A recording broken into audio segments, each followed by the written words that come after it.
Target note exercise. இதில் 2 முக்கியமான விஷயத்தை நீங்கள் உணர்ந்தீங்கன்னா உங்கள் சாமாகரி. இப்போ இன்னொரு விதமான எக்ஸசைஸ் பண்ணலாம்.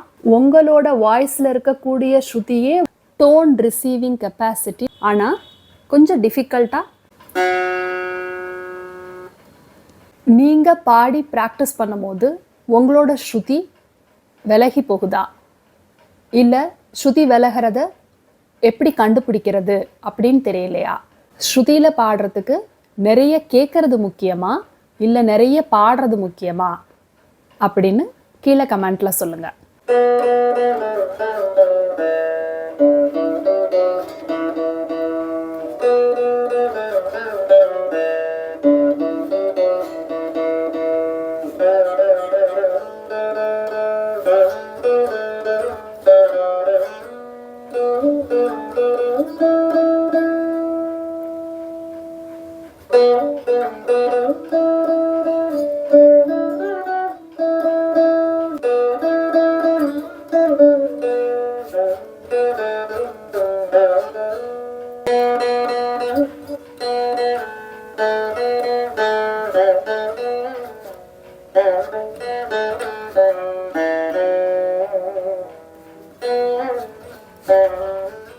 எந்த ஒரு ஒர்க் செஞ்சாலுமே கொஞ்சம் ஹார்ட் ஒர்க் போட்டால் தான் நல்ல ரிசல்ட் கிடைக்கும். அதே மாதிரி தான் சிங்கிங்கும். நாம் எந்த அளவுக்கு சரியாக முறையாக ப்ராக்டிஸ் பண்ணுறோமோ அந்த அளவுக்கு நல்லா பாட முடியும். இதில் சொல்லக்கூடிய விஷயங்களை நீங்கள் ஃபாலோ பண்ணனா உங்களால் கரெக்டாக ஸ்ருதியில் பாட முடியும். ஸ்ருதியில் பாடுறது அப்படிங்கிறது ஒரு ஸ்கில். அதை நாம் சரியான முறையில் டெவலப் பண்ணிக்கணும். அதாவது இந்த மாதிரி வோக்கல் டெக்னிக்ஸ் யூஸ் பண்ணனா நம்மளால் கரெக்டாக ஸ்ருதியில் பாட முடியும். அதே மாதிரி எப்படி நம்மளோட இயர் ட்ரைனிங் பண்ணனா நாம் கரெக்டாக அதை புரிஞ்சுக்க முடியும் அப்படிங்கிறதெல்லாம் நாம் நிறைய தெரிஞ்சுக்கணும். அதை விட்டுட்டு ஸ்ருதி அப்படிங்கிறது ஒரு நேச்சுரல் கிஃப்ட், அது தன்னால் நமக்கு கிடச்சிரும் அப்படின்னு நாம் நினச்சிட்ருக்க முடியாது. நாம் எந்த அளவுக்கு அதை புரிஞ்சுக்கிறதுக்கு ட்ரை பண்ணுறோமோ அதில் தான் இருக்குது. இப்போ எக்ஸாம்பிளுக்கு ஒரு பைக் ஓட்ட கற்றுக்குறோம் அப்படின்னா ஃபஸ்ட்டு அதை நல்லா பேலன்ஸ் பண்ண தெரியணும். அந்த பைக்கை அப்புறம்தான் நம்மளால் ஸ்டெடியாக ஓட்ட முடியும். ஒரு சிலரால் ஈஸியாக பேலன்ஸ் பண்ணி அதை சீக்கிரமாகவே கற்றுக்க முடியும். சில பேர் அதுக்கு கொஞ்சம் டைம் எடுக்கும். அதாவது அவங்களுக்கு ஃபஸ்ட்டு அதை பேலன்ஸ் பண்ணுறதே சிரமமாக இருக்கும். அதுக்கப்புறம் அதை ஸ்டெடியாக ஓட்டி பழகணும். அதுக்கப்புறம் தான் அவங்களால அதில் ட்ராவல் பண்ண முடியும். ஸோ அந்த மாதிரி நிறைய எஃபர்ட் போட்டு ஒரு விஷயத்தை கற்றுக்கும் போது அது நமக்கு நல்லாவே மனசில் ரெஜிஸ்டர் ஆகும். நீங்கள் ஸ்ருதி விட்டு விலகாமல் பாடுறதுக்கு இந்த 3 விஷயத்தையும் மனசில் வச்சுக்கோங்க. ஃபஸ்ட்டு பேசிக் எக்ஸசைஸ் எல்லாம் கற்றுக்கிட்டு இருக்கும் போது டார்கெட் நோட் எக்ஸசைஸ் அப்படிங்கிற விஷயத்த பண்ணுங்க. அதாவது இப்போ சரிகம பதனிசா அப்படிங்கிறத நம்ம கற்றுக்கும் போது அந்த ஒரு நோட்டையும் நாம் நல்லா பாடி பார்த்து அது எந்த மாதிரி வாய்ஸ் ப்ரொடியூஸ் பண்ணால் கரெக்டாக ஸ்ருதியில் பாட முடியுது, அதோட ஸ்வரஸ்தானம் என்ன அப்படிங்கிறத தெளிவாக மனசில் நிறுத்திக்கணும். அதுக்கு ஸ்லோவாக டைம் எடுத்தாலும் பரவாயில்ல அப்படின்னு சொல்லிட்டு நீங்கள் அதை ஒரு ஸ்வரமாக பாடி பார்த்து புரிஞ்சுக்கணும். இப்போ நான் எஃப் ஷார்ப் ஸ்ருதி எடுத்திருக்கேன். அதில் சா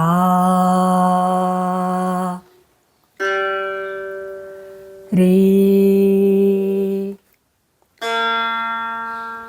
கா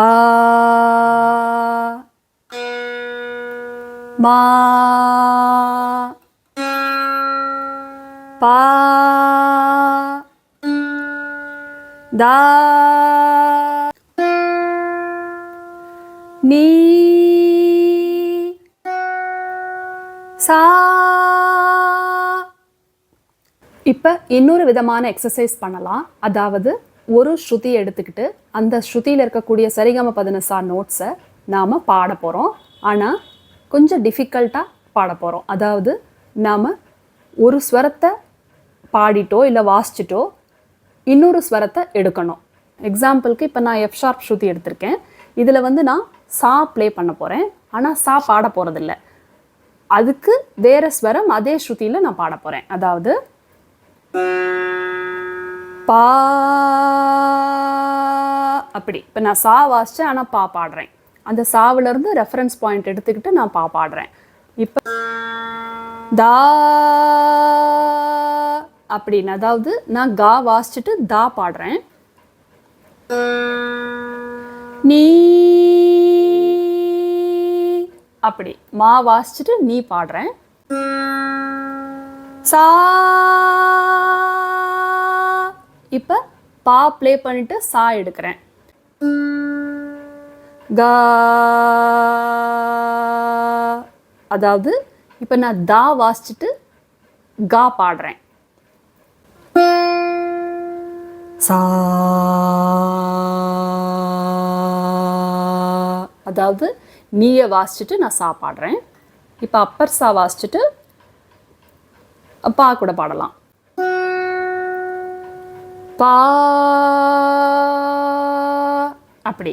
இப்போ அதே மாதிரி வேறு வேறு ஸ்வரங்களை வாசிச்சுட்டு பாடலாம். இன்ஸ்ட்ருமெண்ட் இருந்தால் அந்த மாதிரி பண்ணலாம். அப்படி இல்லை அப்படின்னா ஸ்ருதி வச்சுக்கிட்டு கூட நாம் ஒரு ஸ்வரத்தை சஸ்டெயின் பண்ணிவிட்டு வேறு ஸ்வரத்தை எடுத்து பழகணும். இந்த மாதிரி எக்ஸசைஸ்லாம் நாம் கொஞ்சம் டைம் எடுத்து ப்ராக்டிஸ் பண்ணோன்னா நம்மளால் நல்லா ஸ்ருதியை புரிஞ்சிக்க முடியும். அந்த ரெஃபரன்ஸ் பாயிண்ட்டு, அந்த ஃப்ரீக்வன்சியெல்லாம் நல்லா புரிஞ்சிக்க முடியும். அதாவது இப்போ ஒரு ஸ்வரத்தை ஒரு ஸ்ருதியில் எடுக்கிறீங்க, ஆனால் அதை பேஸ் பண்ணி தான் அடுத்த ஸ்வரமும் இருக்குது அப்படிங்கிறது. இப்போ நம்ம பாடும்போது நம்மளோட டோனை வச்சே நாம் அடுத்தடுத்த நோட்ஸ் பாடணும். ஆக்சுவலி அந்த மாதிரி நம்மளை ட்ரைன் பண்ணிக்கணும். அதை நீங்கள் பேசிக் எக்ஸசைஸ்லேயே புரிஞ்சிக்க முடியும். அதாவது இப்போ ஒரு தாட்டு வரிசை பாடுறீங்க அப்படின்னா ஒரு ஃபஸ்ட்டு ஆரம்பித்து ஒரு 2-4 நோட்ஸ் பாடும்போது நீங்கள் அடுத்து பாடக்கூடிய எல்லா நோட்ஸுமே இதை பேஸ் பண்ணி தான் நீங்கள் அந்த நோட்ஸை பாடுறீங்க. உங்களோட வாய்ஸில் இருக்கக்கூடிய ஸ்ருதியே உங்களை அந்த சாங்கையோ அந்த லெசனையோ ஃபுல்லாக பாடுறதுக்கு கைட் பண்ணும்.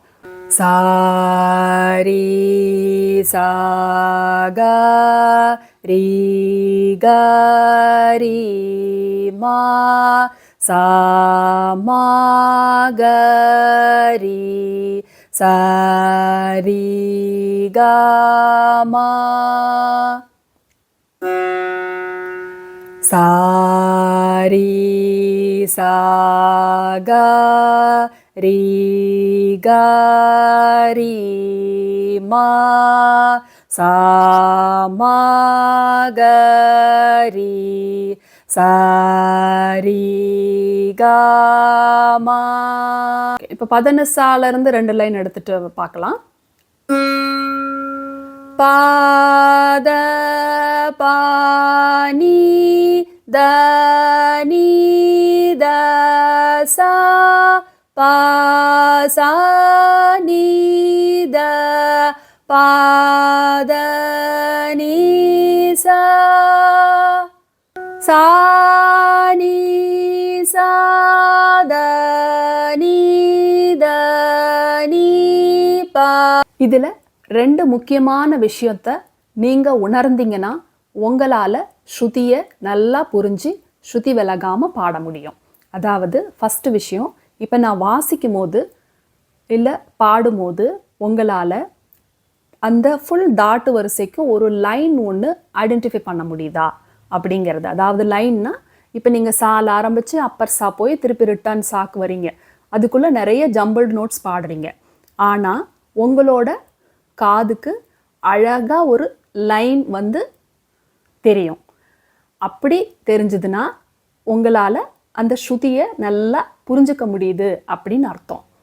அதே மாதிரி இன்னொரு விஷயம், நீங்கள் பாடும்போது உங்களோட டங்க்கு, உங்களோட நாக்கு, உங்களோட டீத்தை, உங்களோட பல்லை டச் பண்ண மாதிரி இருக்கணும்.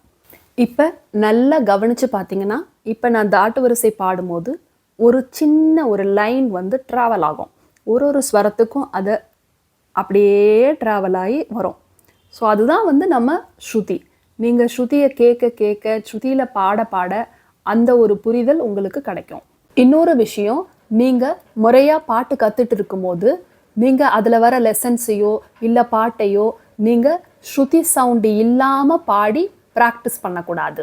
அதாவது எப்பொழுதுமே நீங்கள் ப்ராக்டிஸ் பண்ணுறப்பையோ நீங்கள் பாடுறப்ப அந்த ஸ்ருதி சவுண்டு வச்சு அது கூட மட்டும்தான் பாடணும். அந்த மாதிரி தான் நாம் ப்ராக்டிஸ் பண்ணணும். இப்போ ஸ்ருதி சவுண்டே இல்லாமல் நாம் சும்மா நடக்கிறப்ப வேறு ஏதாவது வேலை செய்கிறப்ப அந்த மாதிரி நம்ம பாடிக்கிட்டு இருந்தோம்னா நம்மளால் அந்த கரெக்டான ஸ்ருதியை வந்து ஐடென்டிஃபை பண்ணவே முடியாது. ஏன்னா நாம் வேறு எங்கேயாவது ஸ்டார்ட் பண்ணியிருப்போம், எங்கேயாவது என் பண்ணியிருப்போம். ஸோ அதனால் அது அந்த ஒரு ஃபார்ம்குள்ளே வராது. அதனால் நீங்கள் எப்போ ப்ராக்டிஸ் பண்ணாலுமே அந்த ஸ்ருதி சவுண்டை வச்சு அது புரியுதோ இல்லையோ ஆனால் அந்த சவுண்டை கேட்டு தான் ப்ராக்டிஸ் பண்ணணும்.